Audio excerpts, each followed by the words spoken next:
YS Rajasekhar Reddy and Vijayamma దంపతుల కూతురు అయిన షర్మిల కొడుకు రాజారెడ్డి పెళ్లి ఈవెంట్స్ చాలా గ్రాండ్గా స్టార్ట్ అయ్యాయి. ఈ పెళ్లి హల్దీ ఈవెంట్తో స్టార్ట్ అయింది.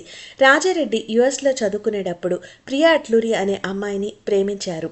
ప్రియా అట్లూరి చట్నీస్ అధినేత మనవరాలు. Priya Atluri and Rajareddy haldi function pictures ఇప్పుడు సోషల్ మీడియా వేదికగా వైరల్ అవుతున్నాయి. ఈ ఫోటో చూసి అందరూ కూడా చాలా బాగుంది అంటున్నారు. రాజారెడ్డి అండ్ ప్రియా అట్లూరి ఇద్దరూ కూడా షర్మిలాని హక్ చేసుకుంటున్న పిక్చర్ ఇది.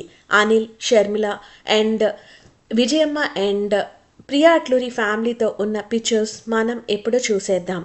Wishing them a very happy wedding. చాలా బ్యూటిఫుల్గా ఉన్నారు రాజారెడ్డి అండ్ ప్రియా అట్లూరి పేరని చెప్పి అందరూ కూడా బాగా కొనియాడుతున్నారు. మన ఛానల్లో ప్లేలిస్ట్ సెక్షన్లో లైఫ్ స్టోరీస్ అండ్ బయోగ్రఫీస్ ఉన్నాయి. ఇంట్రెస్ట్ ఉన్న వాళ్ళు చూడండి.